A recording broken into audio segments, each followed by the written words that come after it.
J'espère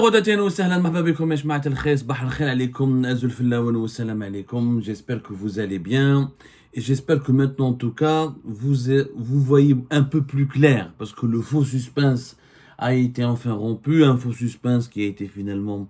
On va en parler, est-ce qu'il était utile, est-ce qu'Abdelmajid Tebboune a été obligé d'attendre jusqu'au 11 juillet 2024 pour annoncer son intention de briguer un deuxième mandat. Est-ce qu'il était nécessaire d'attendre la dernière semaine avant la clôture de la procédure de dépôt des dossiers de candidature aux élections présidentielles anticipées du 7 septembre prochain? En tout cas, Majid Tebboune a déclaré qu'il était maintenant candidat aux élections présidentielles. Il n'y a plus de doute, il n'y a plus de suspense. Maintenant, on a le droit de lui parler, de lui demander des comptes. Il a même promis hier, alors son annonce a été faite lors d'une interview télévisée diffusée depuis le palais présidentiel d'El Mouradia, qui a été diffusée sur l'ensemble des chaînes de télévision. Elle a été accordée à la chaîne de télévision Algérie 24 News, la chaîne d'information publique internationale, l'équivalent de la France 24 algérienne, on va dire, mais elle a été diffusée partout, par tous les médias publics et privés. Donc c'est une opération de communication qui a été lancée. On pensait qu'il allait déclarer sa candidature depuis Tizi Ouzou, il ne l'a pas fait. Il a décidé de le faire depuis le palais présidentiel d'El Mouradia. On va revenir sur les raisons pourquoi il l'a pas fait à Tizi Ouzou, il l'a fait depuis le Mouradia et tout ça.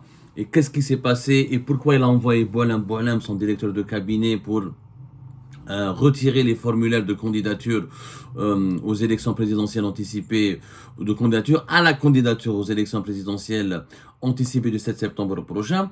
On va en parler plus précisément de tous ces détails-là, de tous ces angles. On va essayer de consacrer plusieurs émissions à chaque angle pour que vous puissiez vous forger votre propre opinion, pour que vous puissiez accéder à une information sûre et confirmée.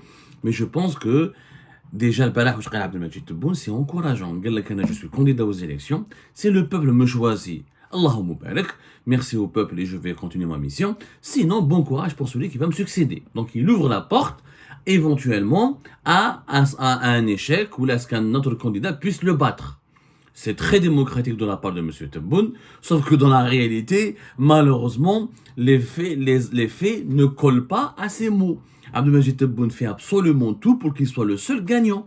احنا ماذا بينا يا سي تبون انك تطبق الافعال، ان يكون الافعال والاقوال تاعك يكونوا يعني متشابهين، وماذا بينا انا عبد المجيد تبون. Je suis pas contre le deuxième mandat, c'est le peuple choisi. Moi je suis démocrate. Je l'ai toujours dit. J'ai dit que Tebboune a le droit de demander un deuxième mandat. Mais il a le devoir d'accepter une compétition, une concurrence loyale, rigoureuse, un débat contradictoire. Il doit accepter la confrontation avec ses adversaires. Et si le peuple choisit d'autres personnes, il doit concéder, accepter la défaite.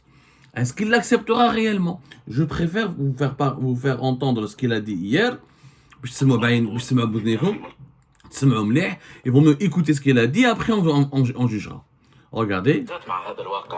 يتفق الملاحظون في الداخل والخارج وهذا نادر ربما على أن الوضع في الجزائر حاليا أحسن من ذي قبل على مختلف الأصعدة السياسية، الأمنية، الاقتصادية، الدبلوماسية.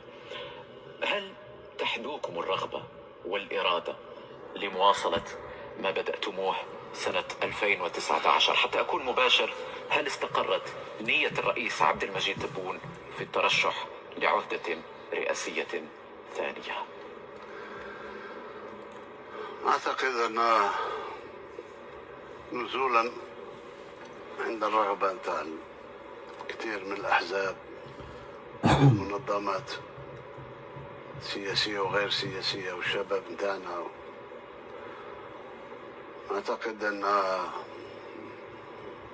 آن الأوان أن أعلن أني سأترشح لعهدة ثانية مثل ما يسمح بها الدستور. إذا الشعب قرر التزكية أهلا وسهلا، وإلا أنا كنت قمت بواجب، يعني من جزء من الواجب، واللي يجي يكمل الله يسهل. بالنسبة Voilà, l'IG Kemel Laïseh. Donc Tebboune nous a dit hier qu'il est candidat aux élections présidentielles anticipées du 16 septembre prochain.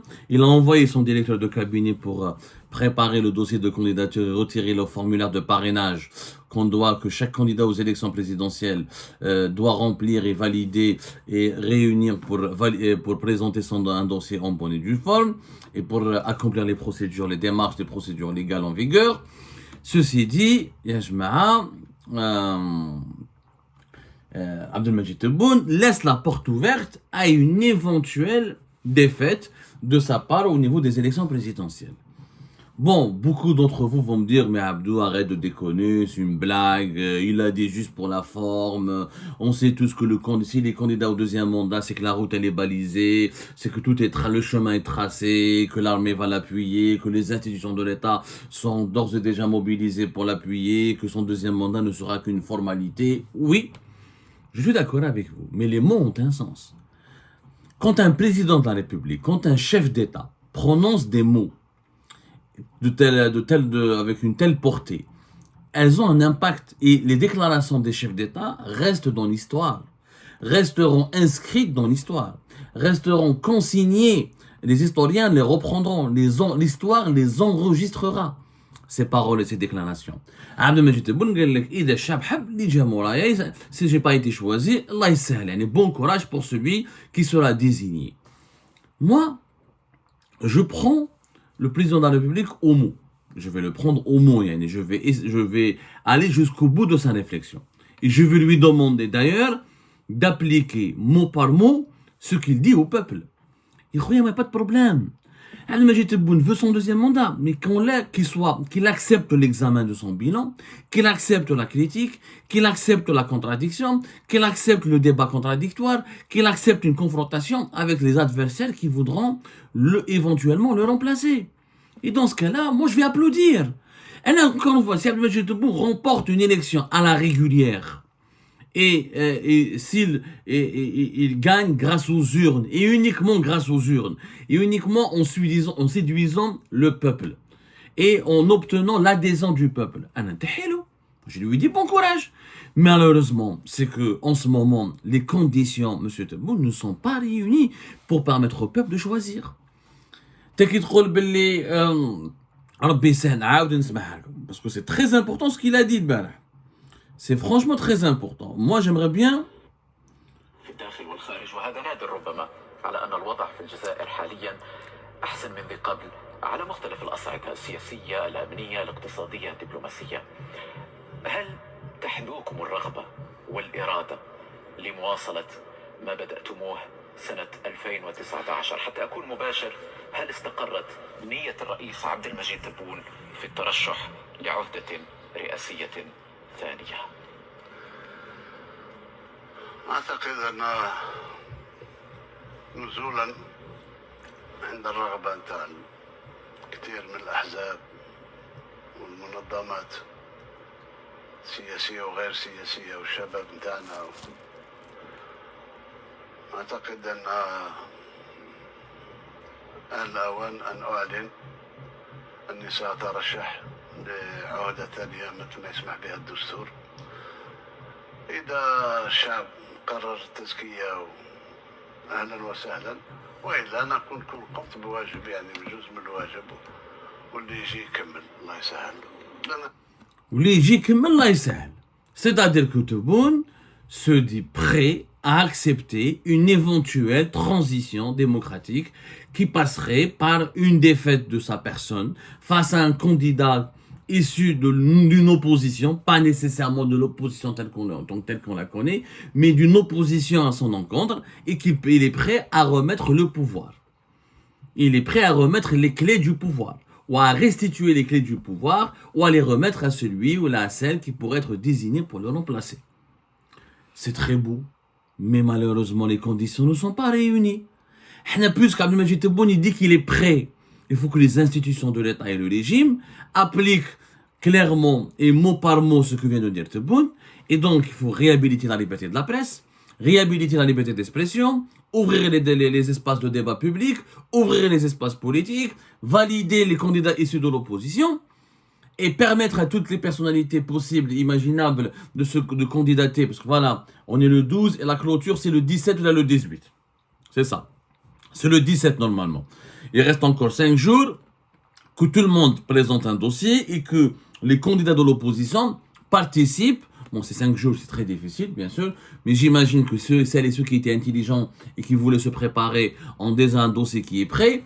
Les 34 Voilà, il y a 34 candidats pour le moment, 34 ou 35, je pense, Abdelmajid Tebboune, et 35 de candidats à la candidature. Il y a 35 personnalités qui ont retiré les formulaires de souscription des signatures individuelles pour prétendre à la candidature à l'élection présidentielle. Sur les 34 ou les 35, il faudrait que les autorités, le Conseil constitutionnel, la Cour constitutionnelle, pardonnez-moi, et l'autorité nationale indépendante des élections valident le maximum de dossiers. Je vous, il faut ouvrir le champ médiatique. Mais comment le peuple pourrait choisir une autre personne que celle un autre candidat que celle que Tebboune, s'il n'arrive pas à connaître ses candidats, s'il n'arrive pas à les entendre débattre avec les représentants du pouvoir, s'il n'y a pas une presse libre et indépendante, s'il y a une menace de l'emprisonnement, s'il y a la répression, s'il y a la dictature, s'il y a l'instrumentalisation de la justice, s'il y a les abus de pouvoir de l'administration, s'il y a la violation de la neutralité des services de sécurité des institutions de l'État et leur ralliement au profit du camp du président sortant au détriment des autres candidats qui sont indépendants, il faut qu'il y ait des conditions pour qu'il y ait une transition. Si vraiment Tebboune est prêt à accepter une transition, s'il est prêt à accepter à concéder une défaite, si le peuple choisit notre personne, il faut que ce peuple puisse vraiment choisir. Or, dans les conditions actuelles, le peuple ne peut pas choisir. C'est pour ça qu'on comme attention, même si c'est faux, même si c'est du mensonge, même si c'est une mystification, même s'il s'agit d'une tromperie ou d'une manipulation, mais l'histoire enregistre. L'histoire va juger ensuite. Si les dirigeants algériens n'ont pas peur du jugement du peuple, ils devront avoir peur du jugement de l'histoire. Parce que l'histoire, quand il te condamne, si l'histoire te condamne, elle te condamnera définitivement. Il n'y a pas d'appel dans l'histoire. Les jugements de l'histoire, il n'y a pas d'appel. Et l'histoire, elle est sévère. Et l'histoire, elle est intraitable. Et l'histoire, elle est dure. Et l'histoire, elle peut ruiner et détruire la réputation d'un personnage historique pour toujours. Donc l'histoire retient qu'aujourd'hui, Tebboune se dit prêt à accepter une éventuelle défaite si le peuple le veut, et le dernier mot revient au peuple, mais si le peuple ne peut pas s'exprimer, ne peut pas manifester, ne peut pas lire les médias qu'il veut, ne peut pas entendre des opinions divergentes, ne peut pas assister à des débats contradictoires, ne peut pas participer à des meetings ou à des rassemblements comme il veut, ne peut pas parler sur les réseaux sociaux, ne peut pas faire des vidéos sur Internet, ne peut pas rencontrer les journalistes exilés qui sont condamnés à mort. Si le peuple bouge ou il a fait un commentaire ou il a essayé de parler, s'exprimer, les emprisonnements, la justice est instrumentalisée, les juges emprisonnent à tort et à travers. On ne peut pas choisir notre personne, on ne peut pas faire une élection présidentielle. Le mot ne reviendra pas au peuple. Donc là, le dernier mot ne peut pas revenir au peuple. Dans ce cas-là, le dernier mot revient à l'administration, revient aux autorités, revient au régime. Moi, je demande à Abdelmajid Tebboune d'être fair-play, d'accepter la confrontation, d'accepter la compétition. Et on va le dire tout à l'heure, parce qu'il a dans cette interview, il a dit tellement de choses. Il a dit par exemple que le peuple est content. Mais le peuple est content, mais on en parlera dans un petit moment. Mais là, il est candidat, il n'y a aucun problème. La loi, la constitution t'autorise à être candidat. Nous sommes respectueux de la loi. Nous sommes respectueux de la constitution et nous sommes des légalistes respectueux de la légalité. Ceci dit, la constitution et la loi demandent aussi et autorisent une liberté d'expression, la pluralité des opinions, des débats contradictoires, une campagne électorale. Est-ce que les concurrents de Tebboune pourront faire une campagne électorale en toute liberté, en toute indépendance? Est-ce qu'on pourra critiquer le bilan de Tebboune? Est-ce qu'on peut exiger un débat directement face à Tebboune? Est-ce qu'on peut examiner et critiquer point par point le bilan de Tebboune? Est-ce qu'on peut s'exprimer sur les plateaux de télévision? Est-ce qu'on peut aller dans est-ce qu'on peut avoir une voix dans toutes les colonnes de la presse algérienne? S'il n'y a pas ces conditions, le peuple ne peut pas choisir. Donc, je ne vois pas pourquoi faire de telles déclarations, qui sont importantes, nobles. La déclaration de Tebboune en elle-même, elle est noble. Ni qui chauffe avec l'interview, quand je vois ce que Abdelmajid Tebboune a déclaré hier, quand je vois ce qu'il a dit hier, je dis qu'il est noble, il est vraiment il est dans la droiture, il est droit, il est honnête. Je suis candidat, le dernier mot revient au peuple. Si le peuple algérien choisit une autre personne, je lui souhaite bonne continuation. Donc il est prêt à remettre les clés du pouvoir. Si tu es prêt à remettre les clés du pouvoir, il faut déjà que le climat politique dans le pays soit un climat sain. favorable aux libertés publiques et individuelles, favorable au changement, favorable à la démocratie, favorable à des élections libres et indépendantes et transparentes, et favorable surtout à une éventuelle transition. Le climat actuel n'est pas favorable. Même les plus pessimistes, même les plus optimistes aujourd'hui, que les observateurs de l'Algérie, même les plus optimistes d'entre eux, ils ne tablent pas sur un taux de participation important, sur une élection animée, ou là sur une possibilité que Tebboune soit mis en difficulté. Il y a un boulevard royal devant Tebboune pour son deuxième mandat. L'opposition réprimée et étouffée, les médias domestiqués et dominés, la rue elle est terrifiée et terrorisée, la justice elle est instrumentalisée et domestiquée. ما بقاش يعني ما بقاش l'opposition à l'étranger elle est diabolisée, vilipendée, menacée, intimidée. ما بقاش يعني il n'y a pas les conditions pour une transition. Donc je ne vois pas quel est le sens de est-ce que Tebboune veut atténuer la gravité de son deuxième mandat?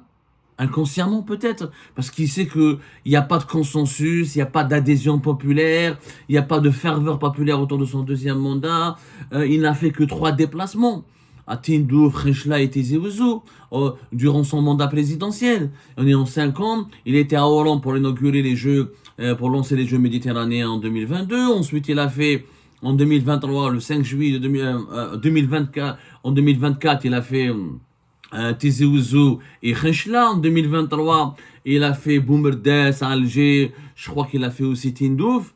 Mais voilà, et Djelfa aussi, c'était fin 2023. Mais mis à part ces wilayas-là, les autres régions, il ne les a pas visitées, n'a pas été très présent, n'a pas été... Et on voit bien qu'il est en train d'inaugurer les projets de Bouteflika, etc. Donc, est-ce qu'il n'est pas conscient de sa propre limite et de la limite de ses réalisations, et du caractère dérisoire de ses réalisations, et de la limite de son propre candidature, et en fait, il est peut-être conscient. Je pense que s'il a dit ce qu'il venait de dire, c'est-à-dire je suis prêt à accepter le verdict du peuple, je suis prêt à rendre le pouvoir à celui ou à celle qui sera choisi par le peuple, c'est peut-être pour atténuer certainement la gravité et relativiser la gravité de son deuxième mandat. Mais malheureusement, ces paroles n'ont aucun sens si elles ne sont pas accompagnées par des actes. Je vous jure, je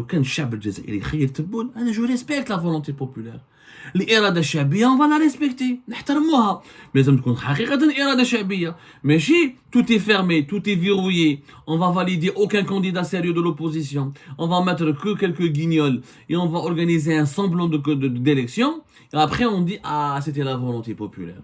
La volonté populaire, comment l'évaluer? Il faut voir la liberté de la presse, liberté sur les réseaux sociaux, sur Internet, liberté de se rassembler, la liberté de manifester, la liberté de débattre, la liberté d'analyser, la liberté d'accepter de contredire, de demander un bilan au président sortant. C'est comme ça qu'on va évoluer la volonté populaire. Donc, Tebboune qui est prêt à rendre le pouvoir, c'est pas très crédible.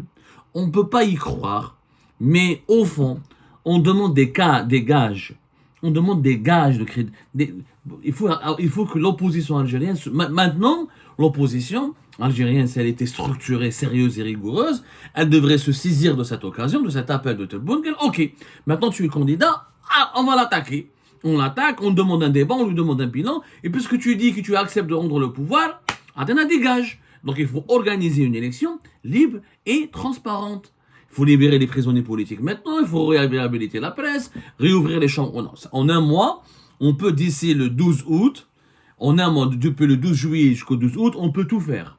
Et à partir de la campagne électorale qui devra commencer 3 semaines avant le 7, c'est-à-dire à partir du 15 août ou à partir de la mi-août, le pays il est ouvert, il va choisir librement le pays, il va essayer de surmonter ces traumatismes, ces 5 dernières années, les traumatismes du totalitarisme, et peut-être que les Algériennes et les Algériens vont choisir un autre président que Tebboune.